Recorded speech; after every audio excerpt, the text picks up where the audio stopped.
Hello and welcome to ESG Talk. We're so glad that you chose to join us today. Whatever you may be doing, riding in the car, listening with your friends on a run, or simply as you maybe do something around your home. Thanks so much for tuning in.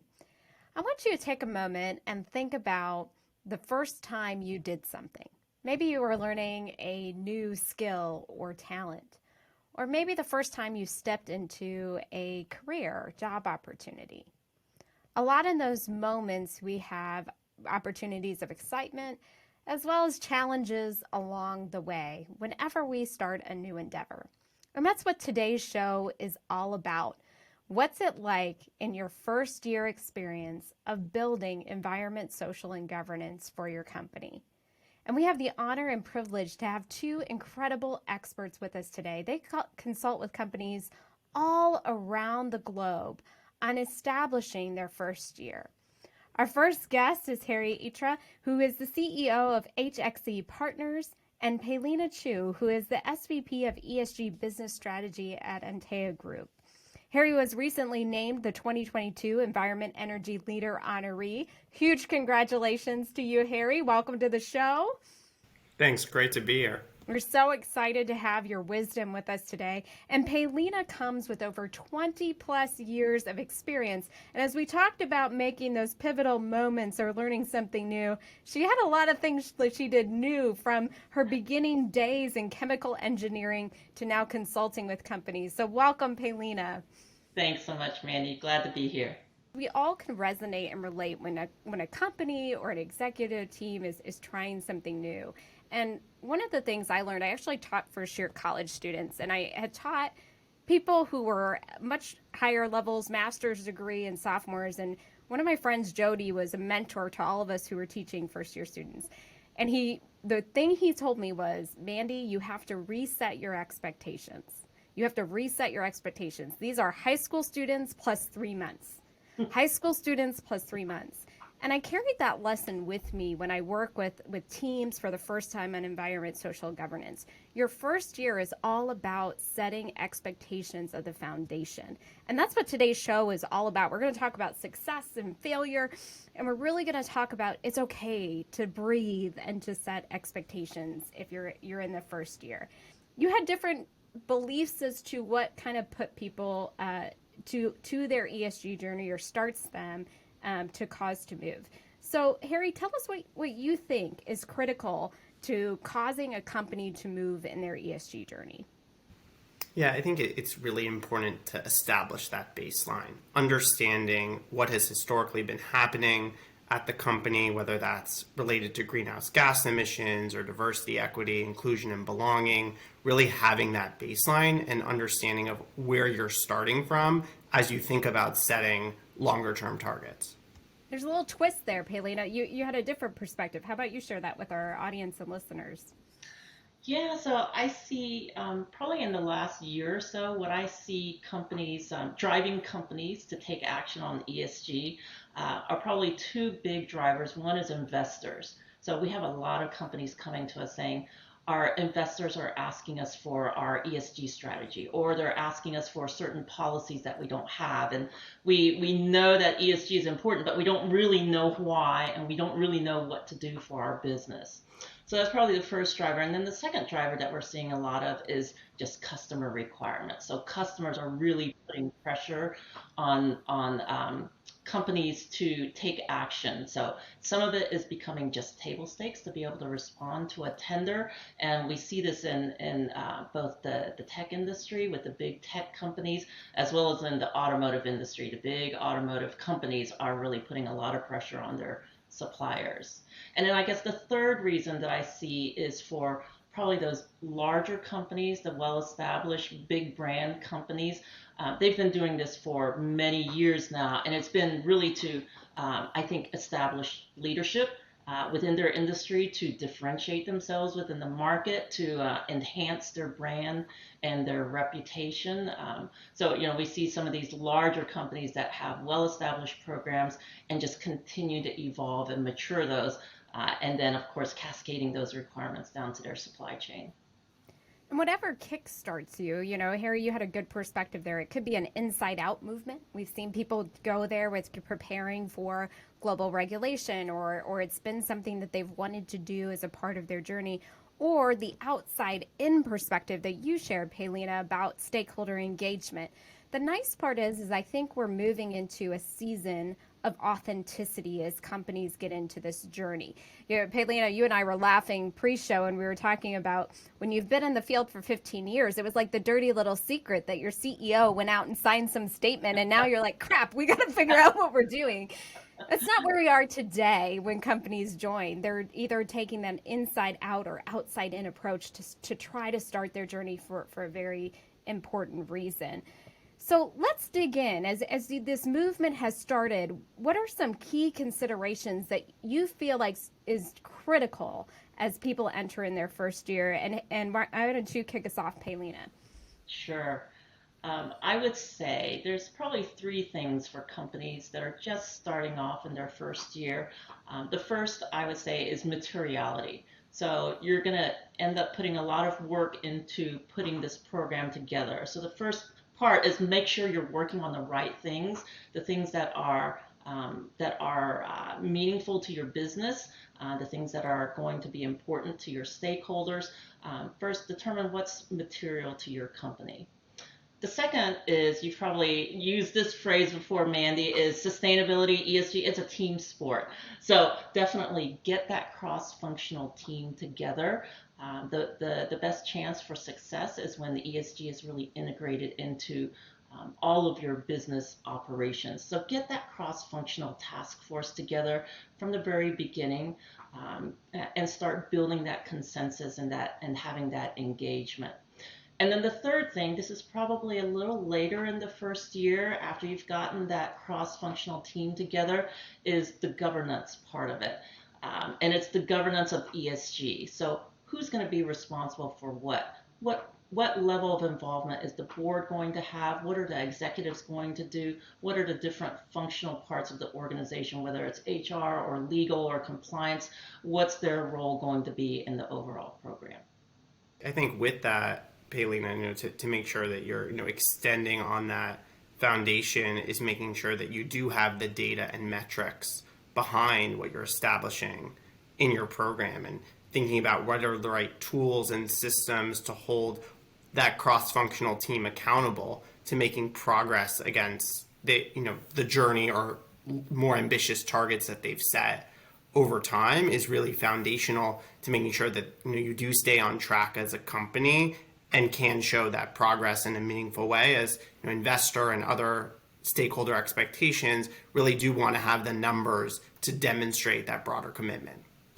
Well, I appreciate that you talked about those two factors of establishing your governance. As we talk about setting expectations in your first year, remember, getting a charter, getting your governance, getting your data quality in alignment are wonderful things to establish in your foundation year. Peylina, I want to ask a clarifying question of you first. As you've seen these task force assemble, and we've had many people on the show talk about a task force, what are the different types of members you see in those task force?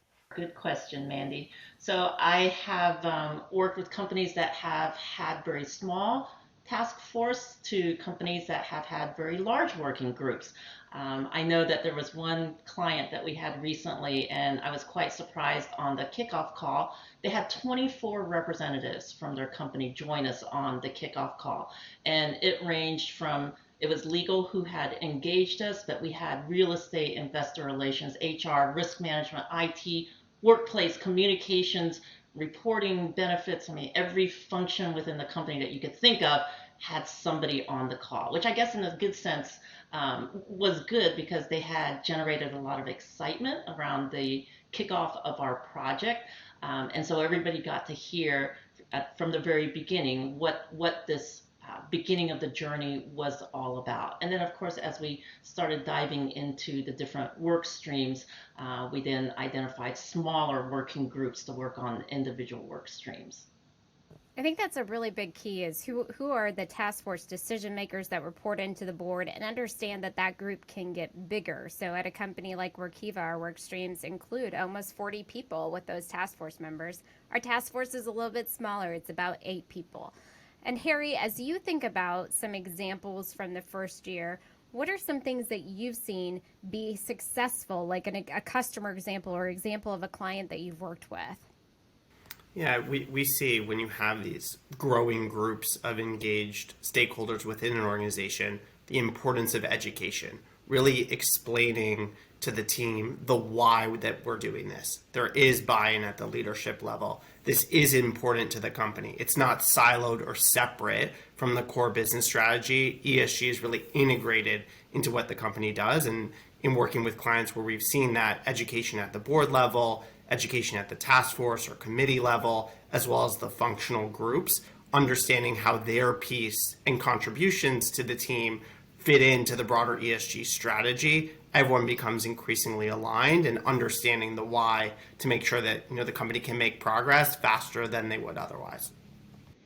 I love that example. And I think one of the things that you can look at is education can be part of your first year goals, and understand that, as Peylina said, once new players rotate in and out of those work streams, because changes happen in companies and cultures all the time, re-education becomes important your second year or your third year, because those groups change. And so new players mean you got to bring everybody along.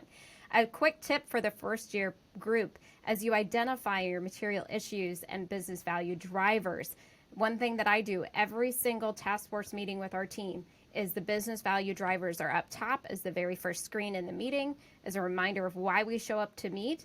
And then those business value drivers, we circle which one we're going to talk about, or what we're working on that ladders up. So if we're talking about risk and regulation that day, or if we're talking about one of our people goals, we look through how is this driving the strategy forward. And now this show is really fun because we're going to have a fail fest. We're going to talk about the failures of the first year, because let's be honest, failure happens. I've made mistakes. Every ESG executive out there will tell you they've made mistakes. And we just want to be honest and transparent about them, and end with a little bit of hope about what is your way through. So let's talk about failures that we can learn from our first year experience. And Harry, I'm going to start with you. What's something that you've seen people fail at when they attack ESG in their first year? For everybody, ESG is not necessarily a full-time job. And as we discussed, the different stakeholders that are involved across an organization from different parts are asked different things. And we're all aware of the overwhelming number of disclosures and surveys and questionnaires that are received. We had a client that actually had several teams fill out the same questionnaire one year, and they weren't aware that the other team was working on that same questionnaire. So drawing out the importance of communication, again, in limited time or limited resources, nothing is more painful or a light failure to have multiple people working on the same questionnaire without them knowing. Totally has happened. I've seen that happen. I've done it myself. Peylina, have you seen somebody do that? I see you nodding your head on YouTube. Absolutely. It's when the right hand doesn't know what the left hand is doing, and it's, awkward. So back to that tip number one, it's okay in the first year to set the foundation of the team, set education. One of the things that our team out of failure have learned is we do a disclosure wheel that we have released to ourselves and the disclosure team about, here's the wheel for the year. Is there anything we're missing? And so that's a tip that we learned from lessons of the past. Peylina, what have you seen as a part of our failure fest that we want to hold up? Yeah, I love your concept of a disclosure wheel. I'm going to have to look into that. I'll share one experience that we had with a sustainability manager that we had been working closely with over a period of a year. And we had gone through materiality with this manager, and also developed some goals and helped them publish their first report. And as we were developing the goals, we said, okay, usually, we would facilitate a workshop, make sure you get the right people involved before you finalize these goals. And the manager went off and they presented it to their executives. And he comes back and he goes, yeah, the executives all bought into these goals. We're good to go. So we said, okay, great. So we published a report. We came back the following year, and he said, we started asking, okay, what progress did you make towards these goals? And he goes, oh, it was a really challenging year. The executives said yes, but as I started trying to put together plans and programs, none of the business line leaders knew what I was talking about. The executives, when I went back and said we all agreed on these goals, and they said, yeah, but we didn't talk about how we were going to do this or how we were going to get there, and we didn't realize this was going to get so complicated. And so in building out those goals and getting consensus, he really didn't have consensus.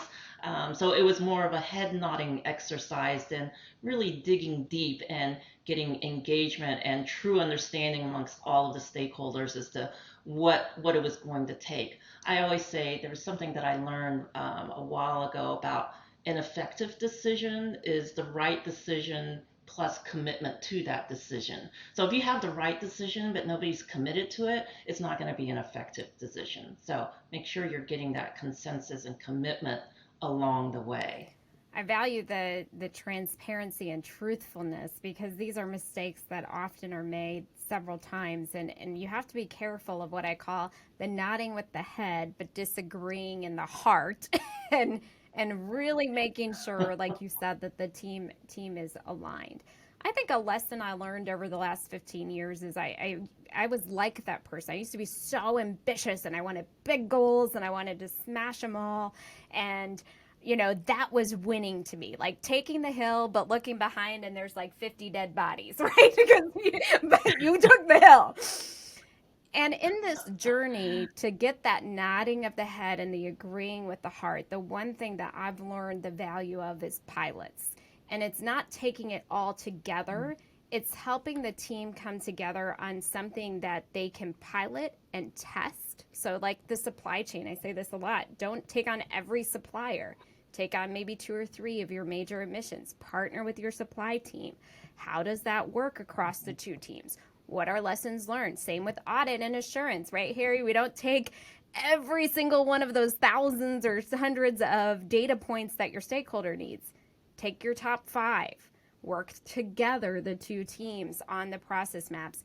And those wins, those pilots, is what's going to take the foundation to bigger wins in year 2 or 3, where everyone feels the win, they feel the momentum, and they're able to nod with their head and agree with their heart because they've established something that they've done successfully together in a pilot. And you're not going to look behind you and go, why are there 40 dead bodies? We just took a big hill. Because you're the only one standing on the hill. And so I would say that's my failures and lesson learned early in my career, and one that I've continued to work on. So let's talk about the approach to failure and innovation with ambitious goals. Companies who maybe, like we talked about the last show, have established big ambitious goals, whether it was their executives that got them on or stakeholders pushing them to something like net zero or some other elements of their ESG strategy. And what do we need to think about? Because when you have innovation and these transitions of ambitions goals, that ultimately means there's going to be some failure. So I'd love to hear your perspective, Peylina, on what do we do with that uncertainty and innovation? Yeah, I'm a firm believer in being a lifelong learner, especially in this area of ESG, because things are moving so quickly. And being okay with admitting failure and being okay with admitting that you don't know everything. There's a lot of great work being done by lots of companies and lots of technologies. I mean, you just look at carbon capture technologies, a lot of things that are emerging. So I would say, don't be afraid to admit that you don't know it all and that you are trying to learn as fast as you can, and look to other people to learn from, and that also have sort of the same mindset about learning from others and coming together to be stronger together. Yeah, I think there's so much opportunity to evaluate best practices, looking at peers in terms of what's happening, engagement with your sector-specific industry groups that are really highlighting what has evolved, because what was best practice 3 years ago when you set some ambitious goal may not be the latest form of the craft, or there have been new opportunities to advance your program, and that constant peer benchmarking and evaluation can be a big driver of innovation. Yeah, I'll add on to that, Harry, because the industry groups is something that I often look to, and also advise my clients to look to see what's happening within the industry. I mean, you look at conflict minerals and minerals in general. There's been some great work being done by industry groups out there, and it's no one company that can tackle those really big challenges alone. I appreciate that notion of partnership as innovation grows. I think there's a level of authenticity that the street is sort of claiming, whether it's customers or investors or regulators. They want to see you be honest. And the only way that you can be honest about where you are in your journey is to start making sure you're very clear that this is the ambitious track we're on. And I've seen some reports start to release out like on track, off track, here's why, almost like what we've seen in earnings start to be applied to ESG. The second thing that I would encourage groups to do is, this comes out of human-centered design. It's holding up any amount of work and say, hey, there's some things we got right in the first year, there's some things we got wrong, and how are we going to evolve? And ESG, environment, social governance leaders, you have to do that often with your team. And I encourage people to use those reflective prompts often and at the ready. And if you've been on the journey a little bit longer, it's really important that, just like materiality assessment, and Peylina talked about going out, talking to everybody, getting alignment on the goals. You should be doing that at the 12-month mark, at the 18-month mark, and ask that question: what did we get right? What did we get wrong? How are we going to evolve? Because those conversations and inviting that feedback in is only going to make you stronger as a team. So as we close out these two sections on how to start up on the first year, getting off on the right foot, embracing failure, learning from failure, and then where do we go? What should be the mantra? What should be the motto of their first year? Harry, what do you think? Our advice to companies is really review your existing processes through an ESG lens, as you may be doing more than you realize. I like that. Peylina, how about you?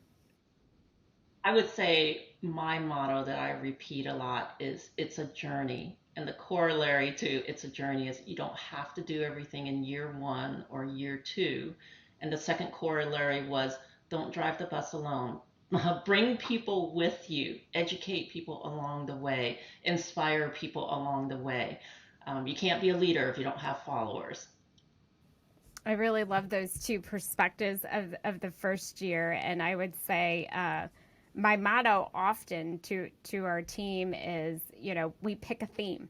And I actually say, I don't get to define the model. The team gets to define the model and define what the motto is going to be for us. So every year, every time I've been a builder in my career and started new programs, nobody has had the same word, because no companies are the same. And so I would challenge us out there, let's let the teams determine the motto. Well, if you've enjoyed this show and perspectives, we hope that you tell us more of what kinds of perspectives you want to hear in season 2. Because remember, you as listeners are co-producers, and you determine the topics we cover. We look forward to seeing you real soon. Have a great day, evening, or afternoon, wherever you are in the world listening in. Take care.